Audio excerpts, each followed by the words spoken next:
Our author today is Christoph Börgers, who is a professor of mathematics and adjunct professor of biomedical engineering and computer science. Christoph grew up in Germany and graduated from the University of Bonn with a diploma in mathematics. He moved to New York City, where he graduated from Courant Institute at NYU with a PhD in mathematics. Christoph researches problems involving the use of computational solution of differential equations in the sciences. During the last 10 years, his research has focused mainly on mathematical and computational neuroscience. His book, Mathematics of Social Choice, Voting, Compensation, and Division, examines how to make fair group or societal decisions when individuals have diverse needs, interests, opinions, or tastes. It sounds like our political system could greatly benefit from applying Christoph's approach, I think. We have not had a mathematics professor in the series, so this is a true pleasure for me to feature a member of the department which invests significant time and thought into selecting the student to receive the Maxine Newberg Gordon Book Prize each year. I've asked Christoph to talk about 30 to 40 minutes and leave time for questions and to sign his book. So, Christoph, it's over to you.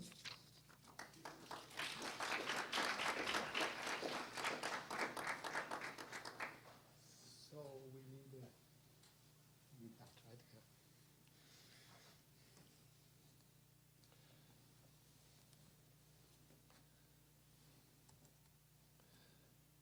Can I speak without the mic? We need it for the video. Oh. No, but if I step here, can everyone hear me well? Yes. Because I'm more used not to not speaking through a microphone, so I prefer that. No, I don't want to. Just don't want to have it. Thank you. If I can get by without it. Okay, now, projector.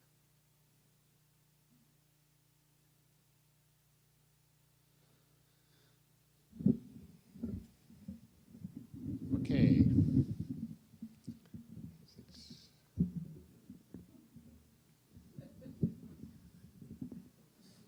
Thank you.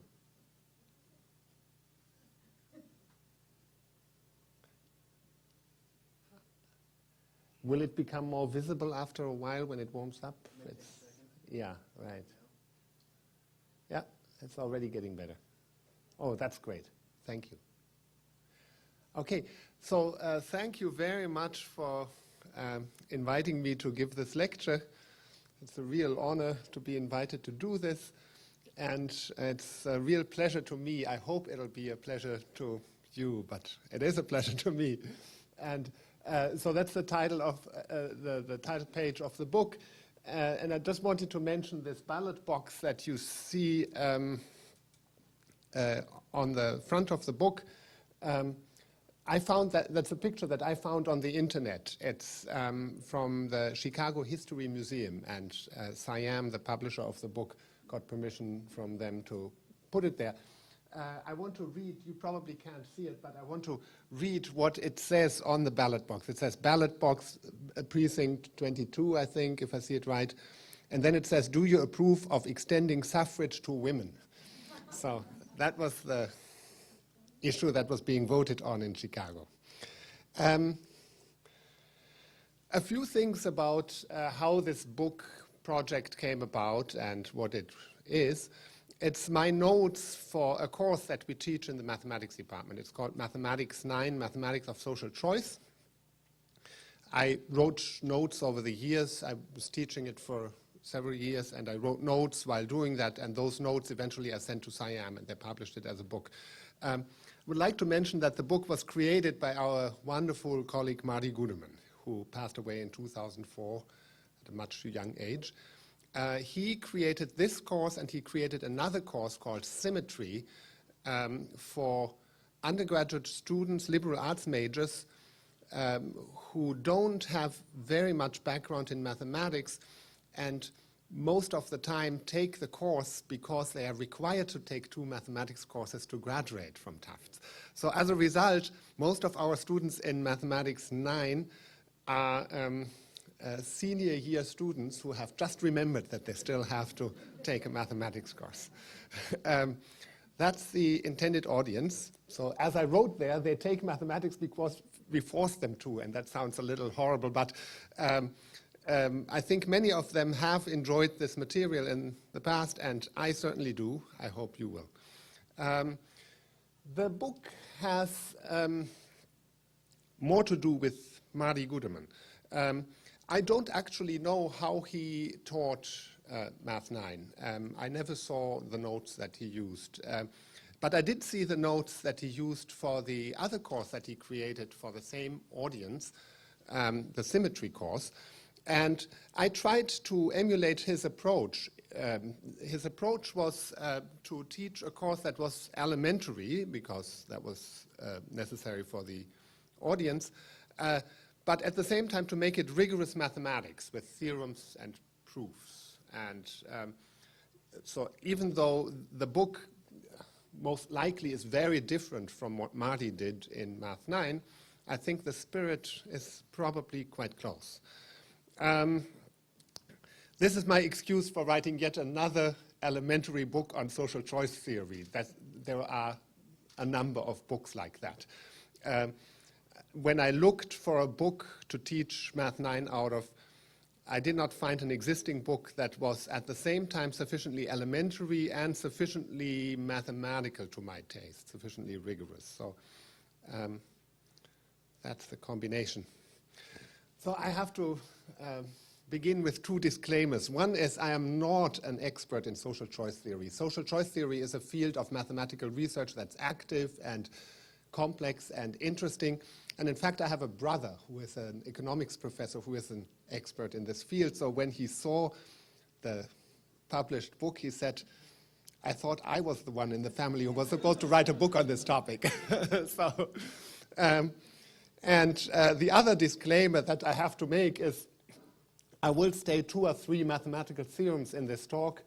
And whenever I state a mathematical theorem in this talk, I will tacitly drop some assumptions, and I promise that they are not important assumptions. They will be minor assumptions, but I will always drop some assumptions in order to not have distracting things that wouldn't add very much. The details are in the book. So there are 2 topics in this book and in the course. One is the mathematical theory of voting, and the other is the mathematical theory of fair division, resource division. So I'll speak about both of them. I'll begin with voting. And I'll begin with an example.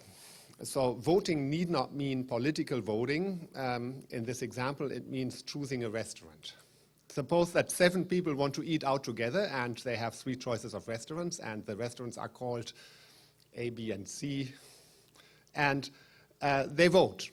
So A is the favorite restaurant of 3 people, B is the favorite restaurant of 2 people, C also gets 2 votes, and therefore one thinks, maybe, that they should pick restaurant A. And this is called plurality voting, and of course that's how we vote in the United States in many, many contexts. For example, state by state, that's how we vote in presidential elections. Plurality voting has, as I will explain, lots of flaws. It is not a great way of voting. So it's interesting in this example to know how the 7 people rank the 3 restaurants, and here's how they rank the 3 restaurants. This table shows for each of the 7 people how they rank the restaurants. The first person likes A the best, B second, C the worst. The second person likes B the best, C second, A the worst, and so on. So if you look at this table, you can make a few observations. For example, 4 out of 7 people prefer B to A. That's the second person, if I see it right, and then the 5th, 6th, and 7th. Those 4 prefer B to A, and remember, A won the election, right? 4 out of 7 people prefer C to A, and in fact, most people place A last. So this is an example in which plurality voting selects the most unpopular choice, which also happens to be the most popular choice. So you can be both the most popular and the most unpopular choice in the sense that more people place you first than any other choice, and more people place you last than any other choice. So now I'd like to give you some sense for why this has to do with mathematics, the issue of how you should conduct an election. A voting system is a method for selecting a winner given the individual rankings. Even if we don't ask people to actually specify their rankings, you can think of it that way. For instance, in plurality voting, we only pay attention to everybody's favorite candidate, but you can think of that as asking people for their rankings and throwing away all the information except for whom they place first, right? And so we have individual rankings. In my picture here, there are 7 of them, but in reality, in political elections, there might be millions and many millions of them. And then we want to create out of that one winner, one single candidate who wins. And so this is what a mathematician would call a mapping from rankings onto one winner. And mathematics can be used to formalize which properties this mapping should have, and then to study whether you can find a mapping with the desired properties or prove that there is no such mapping. That's the idea. So there are essentially 2 fundamental principles that you want to obey in designing a voting system. The first is that you would like the majority to rule, except that it's quite unclear what that's supposed to mean, that the majority should rule, but in some sense, the majority should rule. So here are 2 ways of making that precise. The first is if you have a candidate X whom more than half the voters prefer to any other candidate, so more than half the voters place X first, then I think no one would disagree that X should be the winner of the election. And that's called the majority criterion. So I'll say it again. If more than half the voters place X first in their ranking, then X should be the winner of the election. But there is a subtle modification of this criterion, which goes as follows. If X is preferred to all other candidates Y by more than half the voters, but possibly with different coalitions of voters for different Y. So again, if X is preferred to all other candidates Y by more than half the voters, but possibly different coalitions of voters for different Y, it's different majorities depending on whom X competes with, then X should win. This is called the Condorcet criterion, named after the Marquis de Condorcet, who lived in the 1700s and was a good friend of Thomas Jefferson's when Thomas Jefferson lived in Paris. In fact, what's known as the Condorcet criterion was proposed in the 1200s already, but Condorcet was one of the first people who wrote extensively about voting theory, and he proposed this criterion as a fairness criterion for voting systems. Plurality voting, for example, violates the Condorcet criterion, and one example of that was the 2000 presidential election in Florida. So, of course, there were problems in Florida that have nothing to do with the voting system and had to do with hanging chads. But if you disregard those issues and just assume that the outcome that was certified in the end was in fact the correct outcome, there were 2 major candidates, obviously. There was George W. Bush and there was Al Gore, and then there was Ralph Nader on the ballot. And Ralph Nader got a substantial number of votes, not small, but substantial. And it's a reasonable conjecture. Of course, you could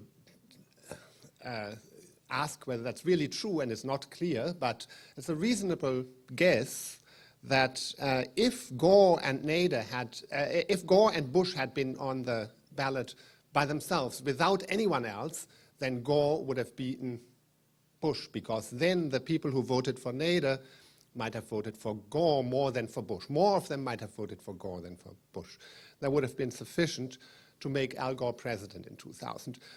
So if we believe that that's the case, that Gore would have beaten Bush in one-on-one contest, well, he also would have beaten Nader, no question about it, and therefore, and he would have beaten all the other small candidates, and therefore Gore was, in all likelihood, a Condorcet candidate in 2000 in Florida. And by Condorcet's criterion, Gore should have therefore won. But plurality voting violates that criterion. So back to the 3 restaurants for a moment. Which one should the 7 friends pick? Well, if you look at the ballots, you see that B beats A in one-to-one contest. If C is removed from the ballots, we assume that if we remove C from the ballots, everything else looks the same as before. So if I prefer A to B with C on the ballot, then I will still prefer A to B if C is no longer on the ballot. That's the assumption. And so if we make that assumption, then a majority, namely, if I see it right, 4 out of 7 people prefer B to A here. Is that right? I'm just counting. B to A, I think 4 out of 7 people.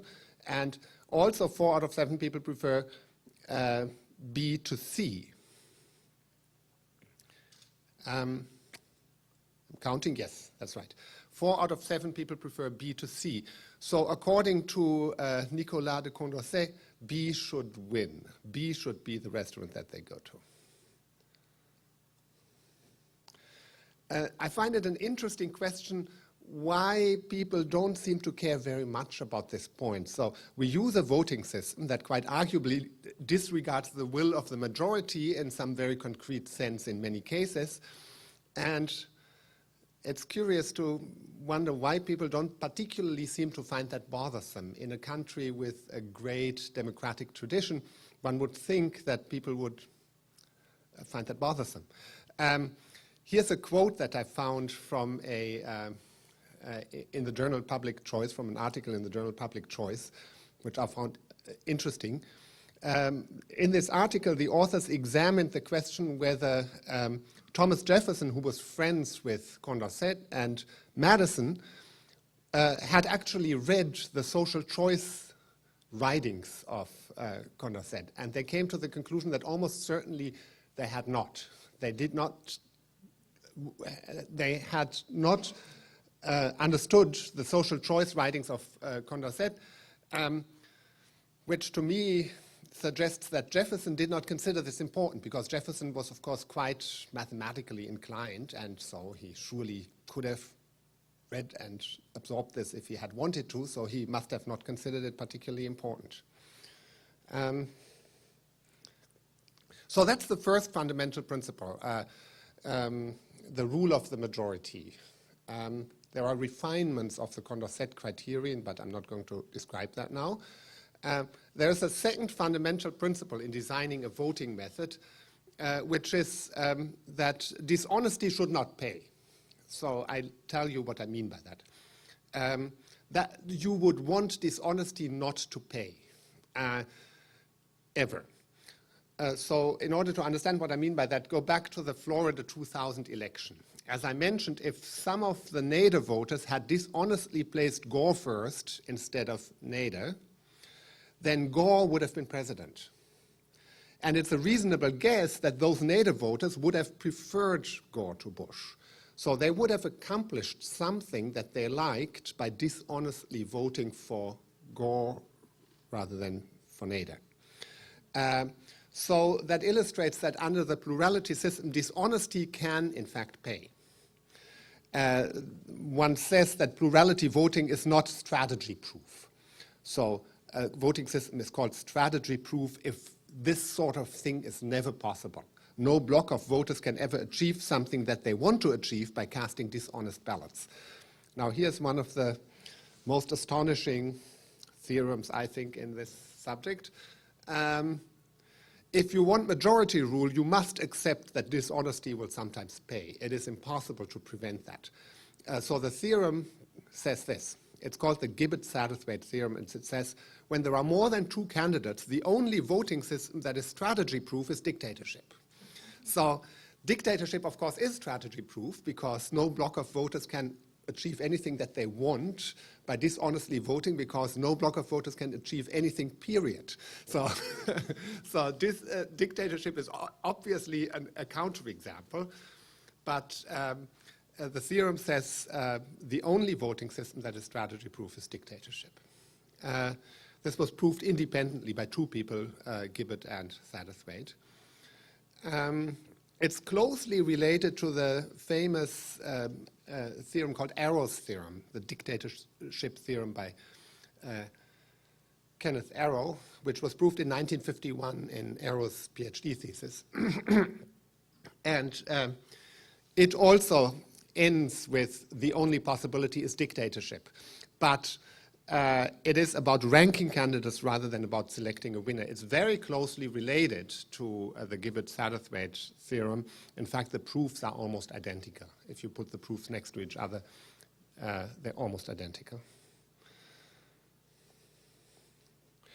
So there is a related issue in voting, which is the issue of election spoilers.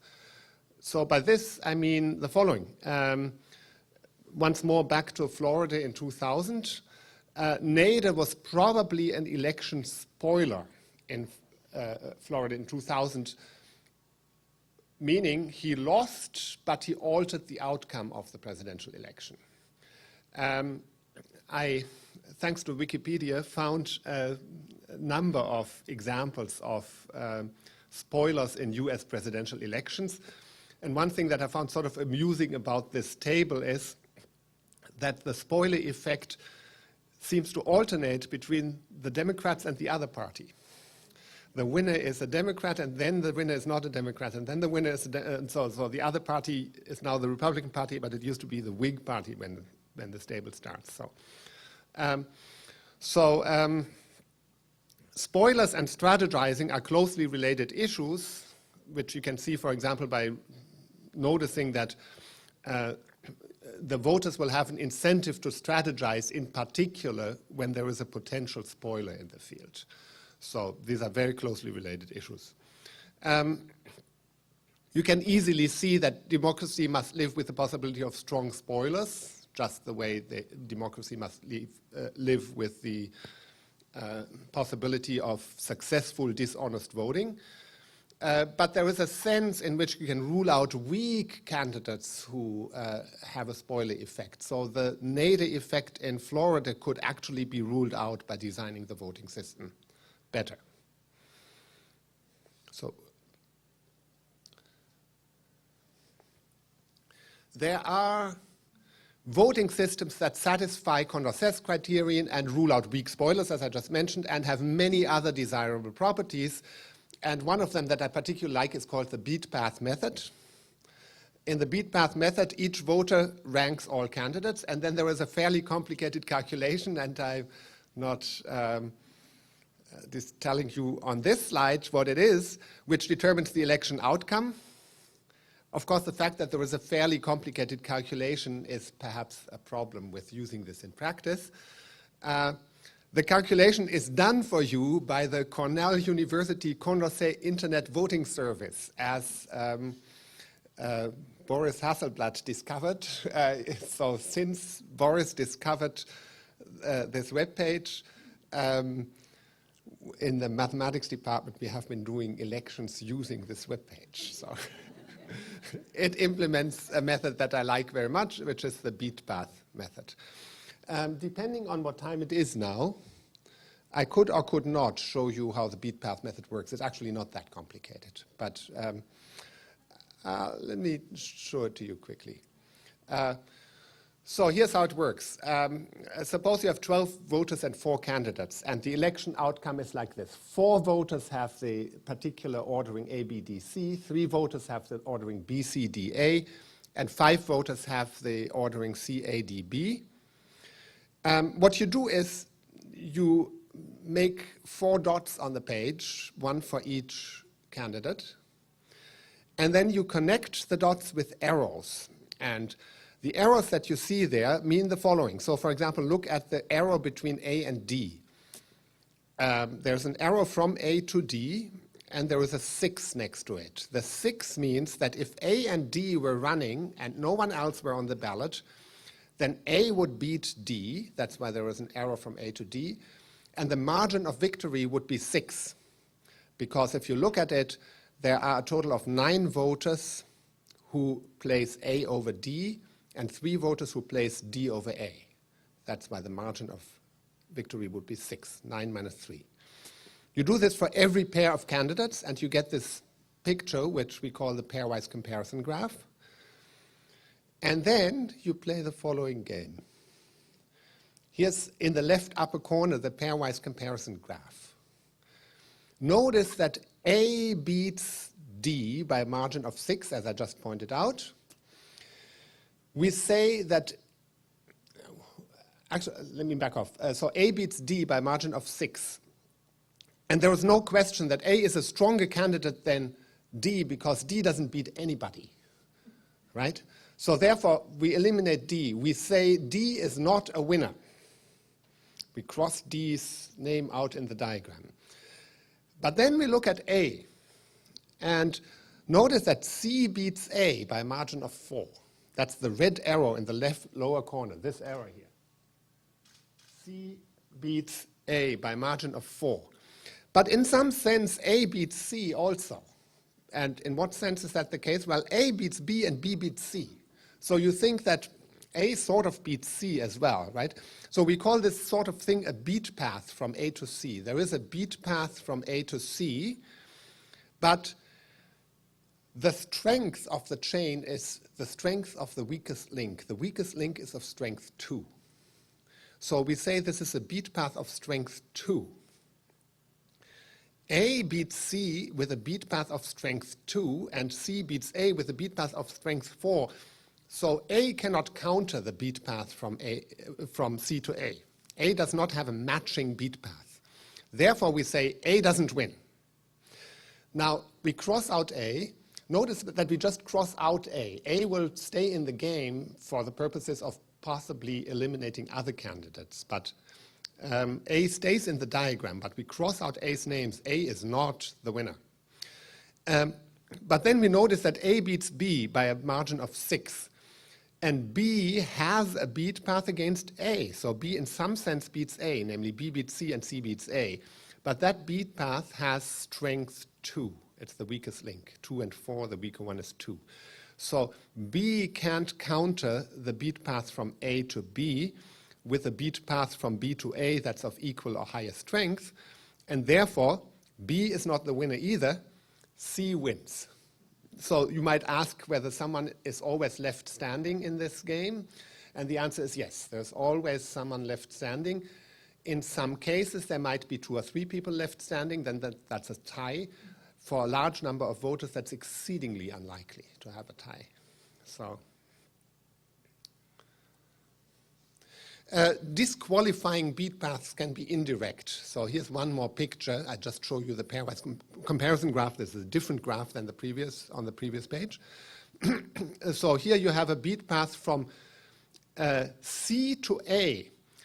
C indirectly beats A because C beats D and D beats A. That's a beat path of strength 4. And on the other hand, A indirectly beats C, and also directly, by the way. But A beats C because A beats B and B beats C. That beat path is of strength 2. It's the weakest link. Therefore, it does not counter the beat path of strength 4. And C knocks out A, even though in one-on-one contest, A would beat C. So that's the method.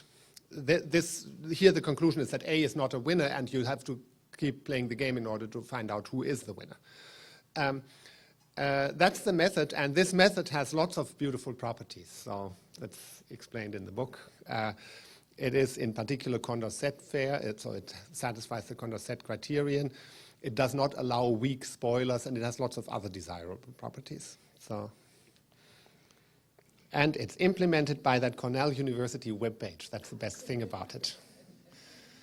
You don't have to actually, the calculation is not simple, but you don't, if you have many candidates, but you don't have to do it. The webpage does it for you. Okay, quickly a little bit about the other topic of the book, which is division. So here's an example, sharing cake. So John and Jane want to share 2 pieces of cake, a chocolate cake and a strawberry cake. Each of them distributes a total of 100 points over the 2 pieces of cake, reflecting the relative worth of the pieces in their eyes. This is how we find out what their tastes are. So John says the chocolate cake is 80% of the total to me and the strawberry cake is 20% of the total to me. And Jane says the chocolate cake is 40% of the total, the strawberry cake is 60% of the total. So this kind of table reflects what their tastes are. The next question is, for so much tuition money, can't we teach something more serious to our students? So I want to point out that the subject is actually entirely serious, and the importance of pointing this out became clear to me after I had taught the course for the first or second time, and I saw in the student evaluations, one student wrote, "It's very nice that the math department offers some courses for students who don't have so much of a mathematical background, but couldn't the topic be something less frivolous?" So, this pointed out to me that I should emphasize, when I teach this course, that the topic is not at all frivolous, because instead of cake, you should think piece of land or inheritance or jointly owned fortune, natural resource, medical resource, computing resource. In other words, the topic is how to share resources in a rational and fair way. And of course, hardly anything could be more serious than that. We say cake because that suggests nice hands-on demonstrations on the day before spring break.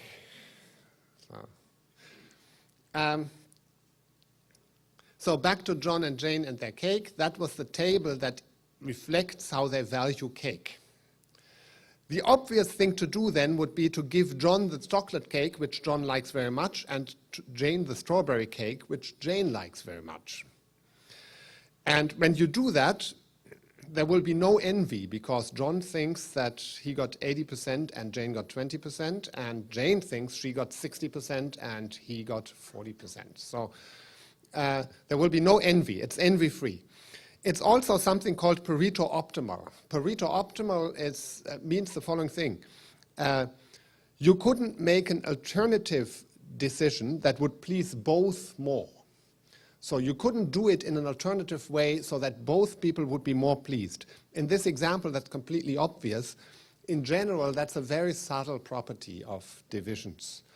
It is not equitable in the sense that John walks away happier than Jane, because John walks away thinking that he got 80% of the total, and Jane walks away thinking she got 60% of the total. So it's not equitable. There are 3 desirable properties of cake divisions, which I just mentioned in the example, namely envy-freeness. Everybody thinks that they got the most valuable share. You might think that normally you cannot achieve that. So one thing that one learns from studying this subject is that, in fact, one can always achieve that, which to me it seems like something that should interest politicians. You can always make everyone think that they are the wealthiest in the whole country, even when they are not. But, well, that's probably not a correct way of describing what I just said, so envy-freeness means that everybody thinks that they got the biggest share, the most valuable share, and you can always do it, do the division like that, no matter what cake you're dividing and who the people are who are dividing the cake. Pareto optimality is the second property. I mentioned it on the previous page. You couldn't do better for everybody with an alternative way of dividing the cake. That's what Pareto optimality means. And equitability, if you ask the participants after all is said and done, which percentage of the cake do you think you got by value, they will all give you the same answer. That's equitability. So in the example, we did not achieve equitability. Could we have achieved equitability? The answer is yes. John was better off than Jane, so the obvious thing to do is you make John give up some of his chocolate cake, right? And so you calculate how much of the chocolate cake, and that's an easy calculation. John has to cede 1/6 of the chocolate cake to Jane. Jane keeps the whole strawberry cake. Both of them think that by value they got 2/3 of the total cake. So now the solution is equitable. It's still envy-free, and it's still Pareto optimal. You couldn't do better for both of them with an alternative division. So for two people, there is really a right way of sharing cake. And this was described by Stephen Brahms, who is a political scientist at NYU, and Alan Taylor, who is a mathematician at Union College in Schenectady, in a paper in 1994. So when two people share cake, there's always a unique division that is envy-free, Pareto optimal, and equitable. There's always one way of doing it that satisfies all three properties. And there is a simple procedure to compute this division, which they called the adjusted winner method. And what I showed you in the example, John and Jane sharing their cake, explains how it works. That's how it works in general. It only works for two people. It's good for divorce, and it's not good for estate settlement if you have more than two people inheriting something. It's also been patented by NYU. So I don't know exactly what that means. If you get a divorce and you use this method to split up the belongings, you have to, on top of everything else, pay royalties to NYU. I guess that's what it probably means. So how about if 3 or more people share the cake?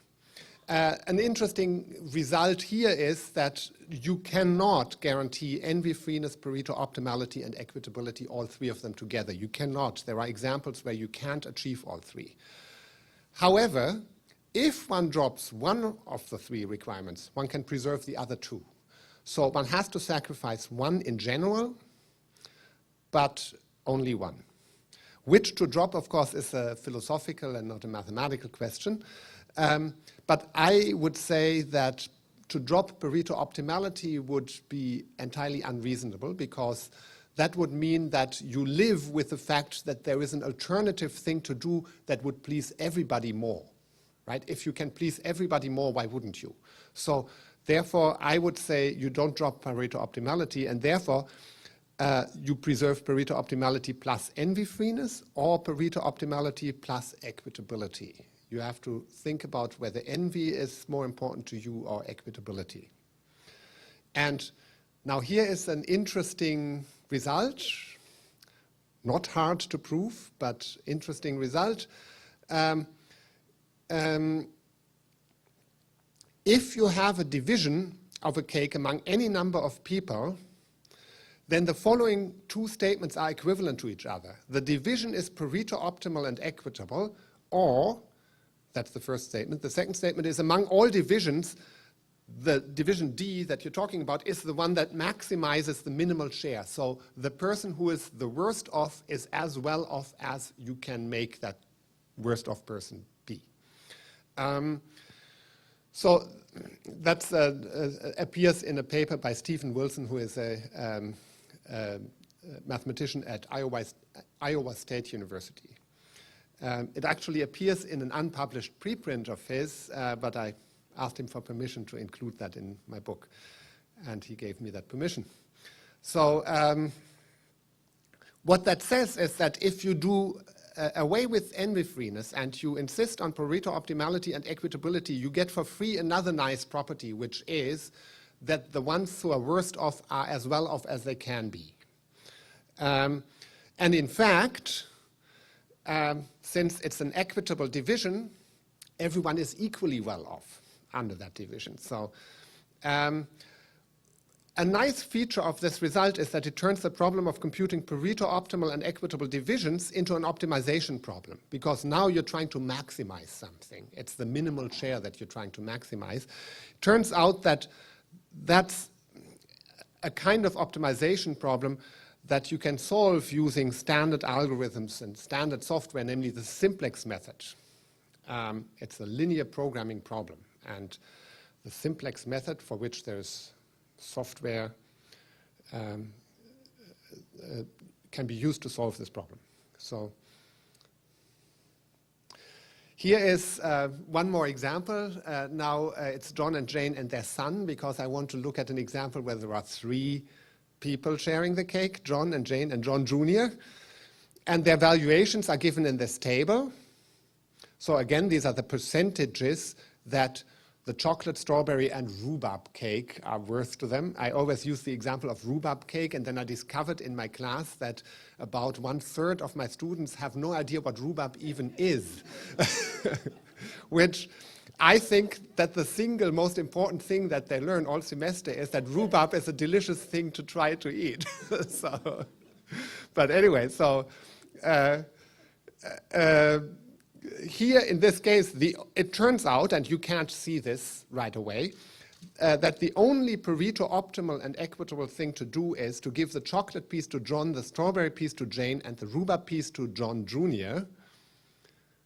And if you look at it, that means that John will envy Jane, because Jane gets the strawberry piece, and John thinks that's worth more than the chocolate piece.